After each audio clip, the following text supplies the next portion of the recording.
Why, hey there. Hey, so welcome back. We're going to do a little of the Bushido there, the Code of the Samurai. That's right. And one of my more serious reads, I picked this one out because it's short little chunks, but it has an important message. And I think these are very important times. People need to take a better outlook on things. Just my opinion. But this provides a certain amount of clarity, the old Eastern mind, and yeah, very important. Anyway, let's knock out the introduction. All right, some of the philosophies in this book definitely changed my way of looking at the world, and so I feel it's important to do those things. I don't want to share with you what those are at the moment, but you can take it for yourself. But let's knock out the introduction, and outside of me talking about how this was a book I had to read for an Eastern philosophy course over there in college, but I took it to heart. All right, and I think you might too. All right, let's knock out this introduction and then we'll carry on with the chapters and such. All right. The Bushido Code of the Samurai, translated by Thomas Cleary, illustrated by Oscar Ratty. Not that that necessarily matters. Introduction. Japanese culture is often considered unique, both by foreign visitors and observers, and by the Japanese people themselves. This uniqueness is sometimes attributed to Japan's geographical situation as an island nation separated as it is from the colonial Asia, or continental Asia rather, by unusually dangerous waters. The policy of sakoku, or national isolation, adopted by the shoguns from 1639 to 1854, is also generally considered to have contributed to Japanese cultural insularity. Yeah. It also helps to explain particular Japanese attitudes towards foreign peoples. In many respects, whether at home or interacting with outsiders, one of the most powerful, cumulative, and residential influences of history on the Japanese culture and mentality, even to present day, has been the extraordinarily long duration of military rule in Japan. The entrenchment of the samurai as the dominant class has had profound cultural and psychological effects on the Japanese people. These effects were brought about by the acute changes in society that martial rule effected by force majeure, and also by chronic indoctrination of society subsequently promulgated by the military governments to legitimize their rule ideologically. The samurai class originated as an offshoot or specialization of the aristocracy. Generally speaking, a polygamous upper class normally produced more children than could be absorbed at the same level of society. The rule of primogeniture, furthermore, meant that only one son inherited the full privileges of his father. These factors created natural and social pressures towards differentiation in the career patterns of the scions of the upper classes. In Japan, as in Europe and elsewhere, those sons of aristocratic fathers who did not inherit their paternal estate commonly became warriors or monastics. In Japan, both these specializations were originally conceived for the protection of the state. The ancient warriors were first called samurai or attendants because they formed the armed guard of the aristocracy. When the samurai eventually took the reins of the government from the aristocracy as an independent class, one way in which they manifested their new status and dignity was to distance themselves from the attendant samurai label and call themselves bushi, or warriors, or knights.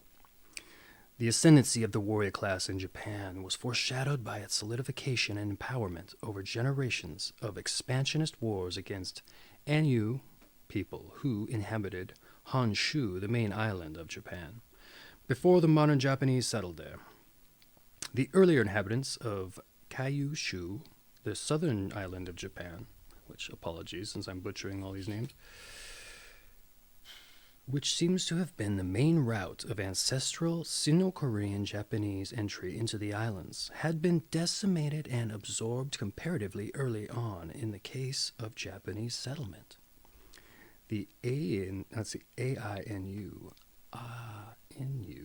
The Ainu of the main island, however, a bear-hunting people, stoutly resisted the expansion of the Japanese for a remarkably long time.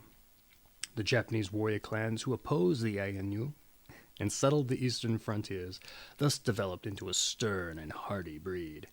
Eventually, the Ainu were driven into Hokkaido, the northernmost of the main islands of modern Japan, leaving the Japanese warrior clans with effective power in eastern Japan. They still exercise this power in the name of the central government. However, as did the warriors in other parts of Japan who administered and policed the outlying lands owned by the increasingly urbanized aristocracy. Once the Ainu had been vanquished from the main island and a degree of national security had been realized, the warrior class and the aristocracy grew further apart in occupational outlook, as the aristocracy focused on cultural development while the warriors handled military and administrative affairs. Over time, the excess of aristocratic self-indulgence, well documented in parodies of the times, resulted in a certain degree of enervation. At the same time, the responsibilities of the warriors made such demands on them that they in turn demanded a greater share in the revenue from the lands they administered on behalf of the urban aristocracy. These circumstances eventually led to cessation of lands to warrior clans as the most direct form of revenue sharing. Ultimately, the land and power held by warrior clans throughout the provinces made possible the establishment of a national military government operating in parallel with the civil government, which still administered imperial and aristocratic holdings, but more powerful and able to domineer over the latter. The first military government in Japan, the Bakufu, or tent government, was established in 1186 in Kamakura, a mountain fastness not far from what is now Tokyo in eastern Japan. This was to be the first of the three tent governments that ruled Japan from that time until 1868, a period of nearly 700 years. The stability of the Kamakura regime was finally rocked by Mongol invasions in 1274 and 1281. Although samurai resistance and storms prevented the Mongol victory, the cost of the campaigns weakened the Japanese military government. In a feudal system such as it was, rewards for military service were customarily given in the form of land grants from expropriated territories. In fending off a foreign invasion, however, no new lands were taken, and there was nothing to plunder, so warriors could not be paid for their services in those forms. Resulting dissatisfaction among the knightly clans who had defended Japan against the Mongol invaders fatally destabilized the regime of the tent government of Kamakura and finally collapsed in 1333. After a period of civil strife, a new military regime was established in 1336 under the leadership of Ashikaga Takauji. The new tent government was established in the Muromachi district of Kyoto, the ancient imperial capital, and took a greater interest in the culture and politics of the old aristocracy. For the first 50 years of the new military regime, the imperial house itself was divided into rival factions, and the tension and political instability this produced were exacerbated by the incompleteness of the Ashikaga network of alliances among the warrior clans.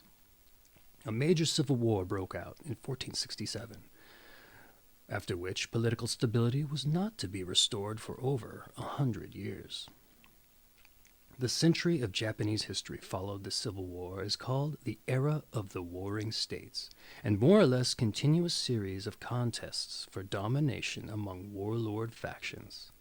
The last Ashikaga shogun was finally deposed in 1574 by the Oda Nobunaga, the first of a series of three warlords who finally unified Japan under military rule. Oda was followed by Toyotomi Hideyoshi and he by Tokugawa Ieyasu, who established the third tent government in 1603. Set up in the new city of Edo, modern Tokyo, not far from the old military capital of Kamakura. The Tokugawa regime subsequently shut Japan off from the outside world and maintained its own system of samurai rule for more than 250 years, until 1867. The Tokugawa regime was more tightly organized than previous military governments, with greater political and social controls. The century of civil wars is characterized by Japanese historians as a time of Gikokujo, or those below overcoming those above. Many of the warlords who emerged during this era were of a new breed, risen from the lower ranks, even from the peasantry.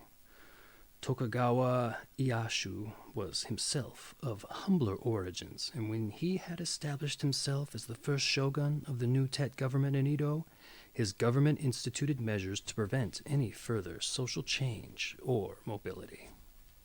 One of the most telling moves of the Tokugawa regime was to transform the class system into a caste system. Japanese society had always been hierarchical, but personal and family fortunes rose and fell over the generations. Under the new system, the four main classes of warrior, farmer, artisan, and merchant were legally fixed as hereditary castes, whose lifestyles were defined in specific sumptuary laws for each caste. Below these four castes were two classes of outcasts, called the polluted ones and the inhumans. Although wealthy merchants were able to secure martial and adoptive alliances with warrior families, and free people could be outcasts for crimes, in general the four castes were kept distinctly separated. Another major innovation of the Tokugawa military regime was the removal of the samurai from the land. Under the earlier feudal systems, a warlord paid his vassals in land grants from which they would extract a portion of the revenue for their upkeep. The Tokugawa system was designed to undermine the possibility of formation of independent warrior bands in the provinces by having the samurai live in the precincts of the castle towns of their lords and receive their stipends in rice, rather than live directly on the land in the countryside. This organizational device provided for greater control of the warrior caste as a whole by the central military government, and also transformed the samurai more extensively than ever into an administrative class. To compensate psychologically for the urbanization and bureaucratization of the warrior class, martial arts were developed into highly theatrical, philosophically elaborated systems of mental and moral training. Samurai also became scholars and physicians. The humbler ones, who did not work for big houses, often eked out a living teaching Confucian classics to children in primary schools or home tutoring. A great many of the sons of poor samurai families went into religious orders, particularly the Rinzai order of Zen Buddhism. Some of the new breed of scholars of the Tokugawa era even reinterpreted Shinto, the ancient religion, and laid the foundation for modern Japanese imperialism. The samurai warrior caste, therefore, exerted great influence on the whole of Japan's society, not only through its role as ruler and lawgiver, but also through its patterns of patronage, such as the cultural and educational activities of its non-combatants and clients. As a process of many hundreds of years' duration, this element of Japanese civilization acquired extraordinary momentum and force, both politically and psychologically. Even today, the conventional Japanese culture and mentality cannot be understood without recognizing the residual influence of those samurai centuries. The last challenge of the Tokugawa regime was a Christian rebellion crushed in 1636. After that, Christianity was outlawed in Japan, was isolated from foreign contact, except for one trade ship a year from China and one from Holland. With civil war ended, a Western imperialism excluded, Japan flourished within the rigid structures of its feudal way of life. acquiring a level of national discipline that would enable it to adapt to a modern world with greater rapidity than other Asian nations. An irony of the Pax Takagawa from the samurai class was that with the end of chronic warfare and the enjoyment of martial prosperity, the elders perceived a weakness of the warrior spirit. Having inherited a martial tradition in which the rulers themselves were warriors, the elders could only interpret the decline of knighthood as a threat to moral and social order. Thus, the codification of traditional, practical philosophies was made a part of the cultural norm in the Takagawa period. The Code of the Samurai, whose Japanese title, Bushido Shoshinshu, means Bushido for beginners, was written for novice knights of a new era. Its author, Taira Shigeshuka, a Confucian scholar and military scientist, was born in 1639, the year of implementation of the national isolation policy, and died in 1730. Having lived through the peak of the Pax Takagawa prosperity, this handbook, written after 500 years of military rule in Japan, was composed to provide practical and moral instruction for warriors, correcting wayward tendencies and outlining the personal, social, and professional standards of conduct characteristic of Bushido, or the way of the warrior, the Japanese chivalric tradition. In the modern day, much of the cultural isolation that exists around the world is due to misinformation and misunderstanding. The Code of the Samurai presents a remarkably faithful mirror of the many of the characteristics and habits of modern-day Japanese civilization, representing, as it does, a core tradition of long-standing prestige and power, personal responsibilities, familiar relations, public duties, education, finances, ethics, and so on. All these aspects of life and more are treated in this text from the point of view of the martial spirit of Japanese knighthood. Even the forms of professional and political incompetence and corruption with which Japan struggles today are described with uncanny accuracy in this 300-year-old book. So deeply did the feudal and military modes of rule that spawned them strike roots in Japan's society. This handbook is thus an essential resource for all who wish to understand Japan and the Japanese people realistically. And that is the introduction. We will move on to part 1 here in another video. I wish to apologize for my mispronunciation of Japanese words, as that is not my native tongue. In any event, thank you for joining in, and let's get on with it. All right.